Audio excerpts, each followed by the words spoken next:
Marcus, thanks a lot for joining, man. How's it going? Life is fantastic, man. How are you? I am great. Just, going through the pandemic and trying to stay healthy and blessed. Mm-hmm. For those who are listening, Marcus is a saxophonist. He is a mathematician. Two very interesting, diverse fields. And, I'm very excited to have you. Thanks for coming.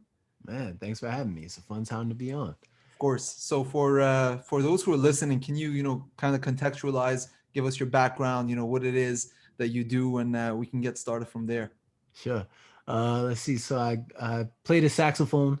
Before pandemic, I was a touring musician. Um, and I've been playing the saxophone since I was about 9 years old.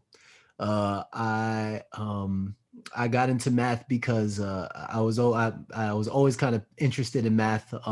With a small hiatus in middle school, but I studied math at university. I briefly worked in finance, but then as I moved to become a professional musician, my love and interest in mathematics and like theoretical physics just kind of stayed around. So I would just hang out with physicists and take classes and read books and kind of get in where I fit in. And yeah, it was a good time. Now during pandemic, I spend a lot of time. I'm doing a lot more writing music, producing. I just released a music video for a song that I wrote, produced, performed all the instruments on, mixed, and my friend shot it. He's fantastic, and Interesting. uh, and that just got released. It was actually for an event for the National Museum of Mathematics. That the event was on Tuesday. It was there. It was like their semi-annual gala. It's called the Masters Tournament. So it's like a fun like math tournament, but like you got to pay a bunch of money to go, and people are dressed nice, and they got like desserts and like a whole gala event. And when I was asked to do that, I was billed next to Gary Kasparov. Um, as well as Will Shorts. And so it's a kind of a big deal. So I'm like, all right, well, I better like do something pretty cool. And so I decided, In write and front of produce Gary this music Kasparov. video. Yeah, I better do something Yeah. cool. Yeah, yeah. Yeah. Yeah. So how was the event? What did you play? You played the saxophone there, right? No, I didn't. I just premiered the music video. Okay. Okay, that's Um, cool. Must be yeah. something though, seeing Gary Kasparov in person, right? Yeah, Gary Kasparov, is very inspiring. He gave the keynote address, and he's such a brilliant person, such a legend, and that was a lot of fun. And the thing about the Math Museum is the audience is very interesting. So there are a lot of legends in the audience because you have like award winning. They don't do the Nobel Prize in math. They do what's called the Fields Medal or the Abel Fields medal, Prize. yeah. Yeah. And so there are a bunch of Fields medalists and Abel Prize winners. There are a bunch of hedge fund managers because that's like the other thing that mathematicians do is like go Of course. do quantitative finance. So there are a bunch of those. So it's a very interesting audience, very smart audience, and legends on stage and off. So it's very honor is a big honor to be asked to perform. Yeah. Interesting. That's really good, man. And you said you finished a music video today as well, right?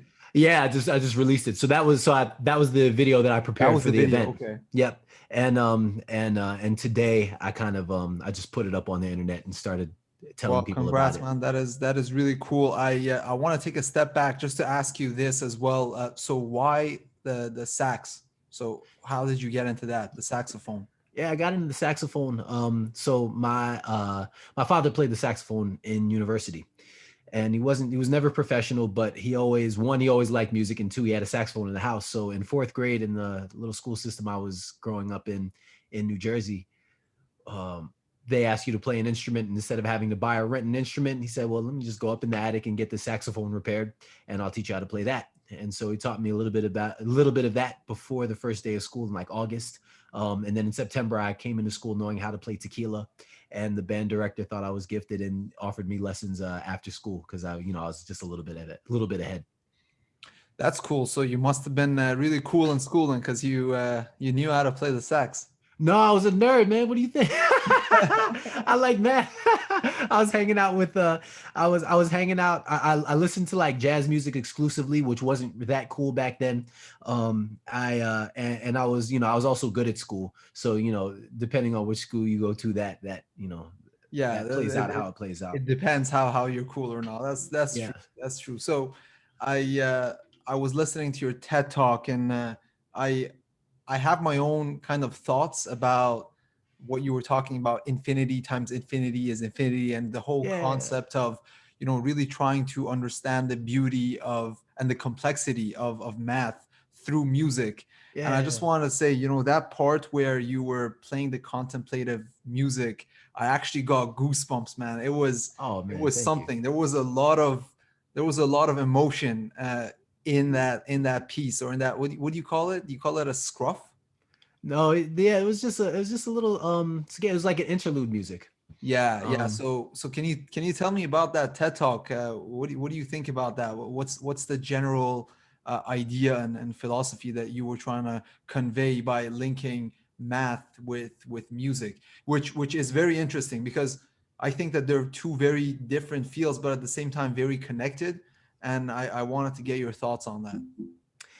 it's interesting. I understand that talk better now than I did when I wrote it. There was something that I was trying to convey that I didn't quite know how to convey in words, and I don't think can be conveyed in words, but I'm a little bit better at it now than I was. Um, and the idea is that through use of imagination, through developing an understanding of how internally mathematics and music can make us feel, um, we develop a sense of beauty and harmony that I think can be useful for other parts of life. And the for me, I think that many fields of life offer this sense of beauty and harmony. For me, they are very apparent in mathematics and music, and to me, that's kind of the most profound connection, because on the surface, they're very different languages. They say that math people are like people who are good at math tend to be good at music and vice versa. In my experience, that's not really the case that much in terms of the people I know. And for the people I know for whom that is true, they tend to just be smart. Like they tend to be good at like a lot of things, and they tend to be very bright. So that they're good at math and music isn't really special with respect to everything else they're good at. Um, so they're different languages. They have vastly different applications. There are ways you can describe music mathematically, and there are ways that you can I don't know how many ways you can describe math musically. Musically, yeah. Yeah, I guess you could if you wanted to, but those aren't really the ways that I think practitioners in either field approach the topics. So for me, it's like, well, what is the connection here that's really worth digging into? And it's the possibility for imagination. These are both subjects where you have a strong enough foundation of structure that you can be creative in, and that you can be powerfully creative in, and that's what attracts me to them so greatly. Yeah, for sure. And there was this piece where you were talking about how, the Fibonacci sequence was born in medieval India through rhythm Yeah, and yeah, poetry, right? yeah, yeah, And yeah, and that was very interesting for me, because I think that, mathematics is not as appreciated as it, should be, given its importance in our everyday lives. And maybe that's in part because of how dry cut it is, and people don't really take the time to, or the focus to appreciate it. But then maybe people can start appreciating it through music. Maybe that's one way to start integrating math more into people's lives. yeah. I've like played with how one would teach math musically, and it's sometimes worked and it sometimes hasn't. um but there are lots of interesting things. So like if you are a producer, let's say, um yeah, let's say you're a hip hop or like a pop producer or electronic music producer, right? You're sitting in front of your DAW, and a lot of the stuff is math, right? um in terms of knowing how to structure your songs, like, well, you count the number of bars or you count the number of seconds, however you're going to do that. Like you're dealing with that. And then when you have certain parts of song structure, you want to create symmetry, like you want to create some kind of like coherence in the piece of music or in the beat that you're making. And so there's lots of math in there. And then when you get into all of the parameters, right, if you're dealing with the frequency spectra that you're playing around with to EQ, then, to understand what that actually is, requires one to deal with the idea that, what you're manipulating is the amplitude or the energy behind certain specialized waves that are passing through your speaker into the air, creating a compression, rarefaction of air to create the sensation of sound as it's processed through the eardrums. And then if you get deeper into engineering, then you're dealing with all of the electrical engineering. It's like, well, how does this signal being processed? What is the effect that certain cables has, certain materials? How long should cables? I was hanging out with this one engineer who was an engineer for Busta Rhymes, and he says he gets it down to like, I want my cables to be shortest so that there's the least amount of time so that the signal is cleanest. You get into how signal processing work for analog versus digital. What does the Shannon-Nyquist theorem say about sampling rates and how signal is processed through there? And you can kind of get as deep into the mathematics of that as you want. And I think that lots of producers and lots of engineers use that knowledge to their advantage. Right. And so then to your point, the quality of the work that you put out also increases with this level of knowledge that you have about the technical aspects of the devices that you're working with as well, right? Maybe. See, I'm hesitant to say stuff like that because I've met people who don't have a lot of technical language. They don't have a clear way of expressing stuff, or a literal way of expressing stuff, let's say, and they make really beautiful things. Right. And in fact, I remember reading somewhere a quote from RZA that says, and this isn't math so much, but where he says, he kind of lost some of his edge when he learned music theory properly. Because if you listen to like all those beats on like Enter the Wu-Tang, it's like these sounds don't fit together, and in them not fitting together, but you creating a coherent musical structure around it, and just making that the aesthetic. We're in a world that we've never been in before. And so I'm always hesitant to say that to just as a blanket statement to say that like you will always be better if you learn things in the prescribed way, in the technical way, in the literal way, in the way that's prescribed by music theory. I think it is true that the more you know, the more range you'll have. But whether that way of knowing has to be through the language of mathematics or engineering or music theory, for instance, I'm not entirely sure. Which is it's a small distinction, right? Like I'm not advocating for people to be ignorant and not know anything, but I am saying that if you have your own way of knowing, then like expose yourself, like drink from the fire hose, like go into the deep and infinite wells of music. Talking about music, the deep and infinite well of music in like any genre or any tradition. And if you're able to process that in your own way, don't necessarily say that because there is a technical way of understanding it, that's necessarily going to be better than your own. Yeah, I see your point because, sometimes someone may produce better work and output through their heart rather than really understanding how these systems logically work together. Like you mentioned, like Wu-Tang, some of these sounds necessarily may not technically make sense, but it still sounds really good. So there must be something in that besides the technical knowledge. Right. Well, it's always technical knowledge. I think it's just how you express it. Like, do I need to express the technical knowledge to you in terms of equations? Frankly, like, I don't think that most producers know what the Shannon-Nyquist sampling theorem is. I mean, when I was taught to produce by one of my mentors, that was not a thing that came up at all. What's it called? Shannon-Nyquist sampling theorem. Interesting. What is that exactly? It basically what it is it's the theorem that proves what sample rate you need to have in order to recapture a signal in its completeness. So when you have an analog signal, what you're dealing with an electrical signal, which can be modeled by a continuous wave, right? Fair enough. But when you make something digital, what you're doing is you're cutting that up into ones and zeros, right? You can't actually model something continuous because you have bits, right? Yeah. And so you have this problem of, oh, well, if my signal is cut up, right, I can only cut things up so fast. So that means I'm going to lose pieces of the signal. What would be a continuous rope, I'm cutting into pieces of rope. Yeah. Right. And so, okay, well, how do I deal with that? How do I make sure that the signal has integrity? Well, it turns out that if you cut fast enough, then you're able to recreate. Then mathematically, you're able to recreate the signal perfectly.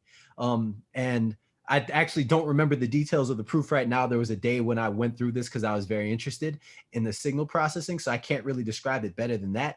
But that's why we have a sample rate of the typical sample rate is like 44.1K. Some things do 48, some things do 96, some things go even higher. But the idea is that if you double the maximum possible frequency of an analog signal, if you have a sample rate that's digital and you make that sample rate double what the frequency of the analog signal is, then you should be able to recreate the signal perfectly mathematically. So that means that if you have a sample rate of 44K, the highest frequency of human hearing is 20K, right? Mm-hmm. If you have a sample rate of 44K, then that should cover it because double 20 is 40. We're actually at 44. I don't exactly know why it's 44 and not 40.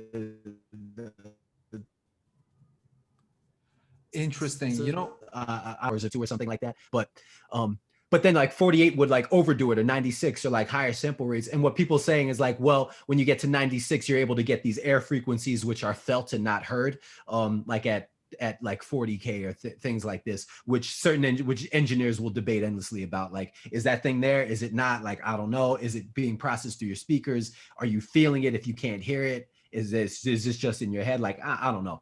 But right. but that's what that says. So if you have a mass, but like, once again, the details of the Shannon-Nyquist sampling theorem aren't really necessary to be able to create good music. Sure, certainly lots of engineers know about this and have thought about this and maybe have gone through the mathematical proof.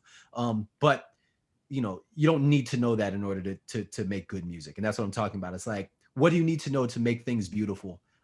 Maybe it's that level of technical detail, maybe not. I don't know. I can't say for everybody. Yeah, it's different for every person for sure. And by the way, just when you were talking about that theorem, what it reminded me of is old televisions where they are constantly flicking on and off, but they're flicking on and off so fast that they just look continuous in front of our eyes. So it just it was very analogous to the television for me. Yeah. Very interesting. So you use your left side and the right side of your brain because if that's actually true in the scientific sense, where they say our brains are split into two different hemispheres, one for science, one for art. And I always appreciated that in other people's lives where they had it, because for myself, I'm an engineer, but I also try to incorporate a lot of creative work in my life because I think that it's very necessary to be both analytical and creative. So, for yourself, what do you think about that? Do you think that you have like a fair balance between these two worlds as well? Yeah, these things are never balanced. It's a dynamic. It's a yin yang principle. It's like a spiritual thing. In terms of my like workflow and my day to day, there are seasons for certain things. Sometimes I'll be very deep into things that are structural, and sometimes I'll be very deep into things that are creative, and it goes back and forth. But I think as a larger like dynamic at play, this need for the need to have both a generative principle and a structural principle, like in life, I think that there's something very deep about that. I'll use this particular analogy for this. There are a whole bunch of ways to get at this idea, but there's this. Carl Jung has this idea that one way to individuate and find transcendence is in the conjunction of opposites. There's a philosopher named Eli Siegel who has this system of thought called aesthetic realism, which is actually like a whole way of being that also kind of borrows from the same idea. And the way it is you find two kind of contradicting ideas and you force them together. And in forcing them together, you find what it does is it breaks your sense of logic. You can't actually use logic to get out of the thing. Mm-hmm. And once you surrender to your logic being broken. And it's a particular thing. Like I say the word surrender, and that's like a very popular word in terms of in spiritual circles, but like there's a feeling, there's actual sense, like a sensation of what this is. But you surrender to that, and then you have access to the divine, you have access to the transcendent. And that back and forth is going on, I think, all the time, metaphorically. There's a interestingly enough, the way to draw this would be if you had two circles. You have a Venn diagram, right? And you have the Venn diagram, and say each circle passes through the other's center. Mm-hmm. So the shape you get inside of that, and this is kind of why I think this is part of how Carl Jung got to this, because it's like a Gnostic thing. Just like this. Yeah. It's right. So that's called the Vesica Pisces, which if you turn it on its side is the Jesus fish, right? So like the in a like mystical Christian tradition, what that thing is like bringing together these opposites, these things that can't come together properly, is like the way you get to God. Right. And so like so Carl Jung's thing is like these symbols pop up all over the place. He has a particularly extensive analysis of Christianity, being that he's Swiss and comes from Europe, which was, Christian for the past 2,000 years. But he will identify these symbols in India and in the Middle East. I haven't seen him do so much in Africa, but maybe he does that too. And he's saying, so that's the intersection of, let's say, two different fields as what forms that. You said Jesus, Pisces of Jesus? Yeah, Vesica Pisces, or Pisces. The Jesus fish. Yeah, the Jesus fish. So that's what happens when two fields intersect, right? And then what you said about surrendering of the logic, it's just because sometimes your logic is limiting you, right? So you have to let go of that and go to transcend to a higher level or dimension, right? To meet the divine. Mm-hmm. That's interesting. Yeah, it's a process. Like, logic is a tool, and it's a really important tool. And as a mathematician, I love it. I use it all the time. It's the way we process things. And then there are certain things that don't seem to obey the rules of. I mean, there are a whole bunch of like mathematician arguments about like whether the structure of logic is legit and how far it can take us. But then there are things where it's like logic is just not useful for understanding the problem. Similar to what we were talking about before with how to be creative. Sometimes you don't need to know, sometimes things don't need to make logical sense, or sometimes you don't need to know everything in full technicality in order to make something worthwhile. So, having space for both of those things to be true, when they seem to push each other out. Well, what's in between that? You'll feel like if you try to hold those two things in your body, like you'll feel nervous, like you'll be like, and you let that go, you relax, and it's like, whew, it's a thing. Right. And, you mentioned Carl Jung. I was stalking you on Instagram, and I saw some of your reviews on Carl Jung's book, Man and Symbols, or something Man and like the that. Symbols, yeah. Right? That was a good one, yeah. Man and Symbols. I really appreciated the synopsis of that book, and I wanted to know, you're into Carl Jung's work, right? And I know he goes very deep into the psyche and how it's important to explore your shadow, basically integrating your own shadow within your everyday life, and how important that is, right? So what did you get out of that book? Do you recommend it? Do you think it's something worth reading? Yeah, Man and the Symbols is good. There are, what is the guy's name? There's one of his students who writes these really, really user-friendly books. Robert, I can't remember his name. The 3 books I read were, it's a book called He, which is about the masculine psyche, a book called She, about the feminine psyche, and a third one called like Confronting Your Shadow, or Mastering Your Shadow, or like something with the shadow. It's like Robert, is it Bly? No, it's not Bly. That's a different one. I can't remember the guy's name. Those books are probably the most straightforward, easiest to read, user-friendly versions of that. Man and His Symbols gets a little bit deeper. In fact, Carl Jung didn't write most of it. He wrote the intro, and then the rest of it was written by his top students. It was a book that was set to be published, but around the time when he was sick and getting ready to leave this world. So that was a really good one. I think the deepest one that I read, and the one that kind of in full detail describes the shadow, most impactfully for me was Aeon. Aeon is one of the hardest books I've ever read. It's unbelievable. Or let me say, it's fantastic. How is there are certain people where you like reading their books. It's like you're watching how their mind works, and it's really inspirational to see that this kind of thinking is possible for the human mind. Um, just the breadth of information from which he draws, the level of erudition, the kinds of connections he makes, the conclusions that he draws. One may disagree with them, and one may even disagree with the structure of his argument. But at first cut, it's just like, wow, humanity can think like this. This is something that's possible for us, and that to me was really astounding. There's another one called Answer to Job, which is about which extends the theme of Aeon. I think it was written actually in response to people discussing his ideas from Aeon, him wanting to clarify, if I'm not mistaken. But yeah, Answer to Job is another fantastic book.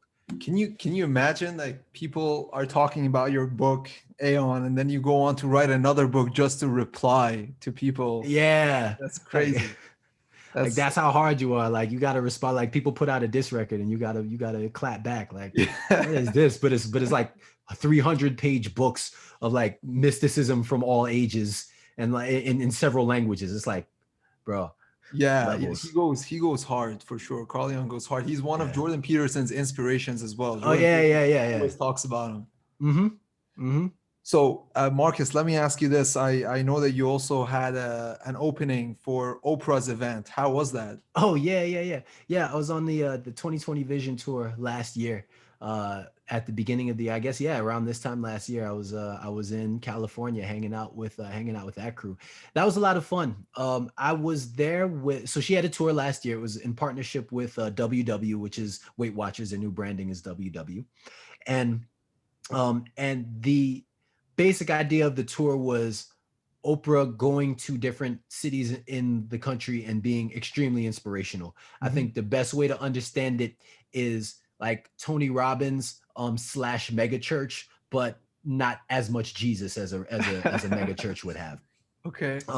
But you know, you just feel very uplifted and empowered. And there are these guys, the Big Quiet, who are doing like meditations with 15,000 people. And there were all these, you know, performers really hyping the audience up. And there was a celebrity guest every time. And, you know, Oprah kind of giving these speeches about her life and what to take away and how to kind of set your goals and your vision for yourself in 2020, how to get that in line. There's a workbook and all that. I wonder how many of them played out, because like literally the New York locked down on March 15th, I want to say. Our last tour date was March 9th. So you guys were like, you were right on the edge. Right. And we kept hearing, it's like, oh yeah, this coronavirus thing is happening. There's like a case in Seattle, like, oh boy, it's going to be real scary. Like there's a little bit annoying. And then it, like all of a sudden it got really, really big. Yeah, really little fast. did we know it's going to turn out this way, right? Right. But I was part of the opening act. And that was with a group called Daybreaker, which is an organization that throws sober morning raves. And they've been doing this since I think 2013 or 2014. I got with them around 2014 or 2015. And it was this really remarkable, I mean, they've kind of changed the conceit because of COVID, but it'd be these really beautiful things where you go in the morning at 6 a.m. there's yoga, at 7 a.m. it's a dance party, and it's a full-on dance party, but no drugs, no alcohol. Just lots of EDM music. There's a horn section at every party, and that's where I came in. Part of that horn section, and there'd be like all kinds of healthy fruits and vegetables and snacks and that kind of thing. There would be different guests, there would be different kind of stage shows and like special moments, like people would be crowd surfing, like it's this whole thing. But you got to think about like, well, who's showing up at this time in the morning? Everybody's really healthy, everybody wants to, you know, have this positivity in their lives, and it doesn't have the typical nightclub energy, which is everybody's drunk and like being concupiscent, right? They're trying to see who they can go home with and like that. And that's not there, right? It's a whole different thing. And so they kind of were pioneers, I would say, in the wellness space, what we know today is the wellness space. When they started, it was just a crazy idea, like, so let's see who'll come party with us at 6 a.m. But they became pioneers in the wellness space, and through that, and through the kind of the extensive network that they've built, and the many people that they've touched, like all over the world, because this thing got exported to several cities, like Mhm. internationally. They were able to get the attention of Oprah's team when they were putting together this tour, and they were asked to do the opening act. So as part of that, there was the horn section, and it was a little bit more condensed. It wasn't like a wild party. It was like 30 minutes of just, high energy. And so I was able to lead, kind of musical direct the horn section for that. And so that was my role in that. It was a lot of fun. That is really cool. That is really cool. And you talked about the EDM and EDM music, and it's weird because that must have been probably the first party with EDM music where you don't do drugs, and it was 6 a.m. Usually parties extend until 6, 7, Six. 8 a.m. But Yeah. people are on hard drugs just to be standing. Right. So that's interesting. I think there should be more of that. And I heard in Japan, they opened up this club. It's either Japan or South Korea. Don't quote me on it. But they opened up this club for old people, actually, so that they can go in and then dance, like 60 plus. Oh, that's correct. Oh, I love Yeah, that. That's adorable. yeah. That's Wow, it that's makes really me so cool, happy. right? And I think it's like it's so good for your mental health. You're in a community. You're dancing. You're moving. I think that's a really good idea. Hmm. There were Daybreaker was really cool because it was all ages. But I know that when I would invite some of my older friends to come, there would be some pushback. I think around like body image. I think maybe some of the older people felt intimidated by the younger people who may have been more fit, or like this kind of thing. And they're feeling kind of sad about themselves that they're older and their bodies do what they naturally do. Mhm. So the idea that no, come party up, everybody's kind of dealing with the same thing. Nobody's doing backflips or dancing too hard because we're all kind of in the same stage of life. I think that's beautiful. It is, and it's weird, man. Everyone at every stage is insecure about something, right? You got the young people insecure about something. You got the old people insecure about something. It's crazy. Yeah, yeah, yeah, yeah, So, yep. Marcus, I got another question for you. I was curious to know in terms of the learning curve and how steep learning the sax is compared to other instruments. Where would you say it ranks, or where does it fall? Saxophone is easy to be mediocre at, but play. It's very hard to play well. I see. Certain instruments are very hard to be mediocre at. I think the piano. So I've learned a few other instruments.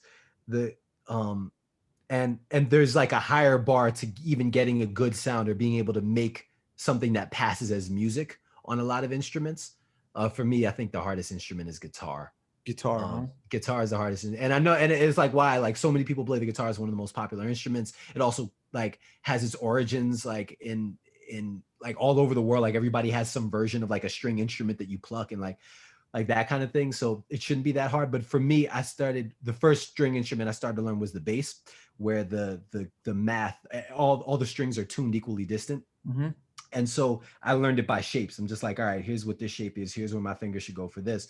And then the guitar, because there are two strings that are tuned differently. They're a third apart instead of a fourth apart. All of my shapes got ruined. So like I had to do a lot of like unlearning and like Adjustment, yeah. recomputation to get that together. So I still struggle with the guitar. But but yeah, the sax is, I think the sax is, it's really easy to get a sound out of. It's really easy to get a bad sound out of. And I think that for people who are just starting to play the sax, it's easy to, well, I'm playing the sax. I learned how to play Careless Whisper. I can play that Ooh. boldly, but it's like, but the tone isn't really something I want to hear. And you can't really like, there's not a whole lot of range to it. Um, but yeah, learning curve for the instrument. I mean, the biggest thing about learning curve, I also think, is there are three things from my experience. There are three things that determine it, which are discipline, teachers, and environment. And if all three of those are present, then you hit like this exponential growth curve. And if one of them is missing, then you're more flat. you'll still Right. improve, but it'll be a More lot slower. linear. Yeah. Yeah.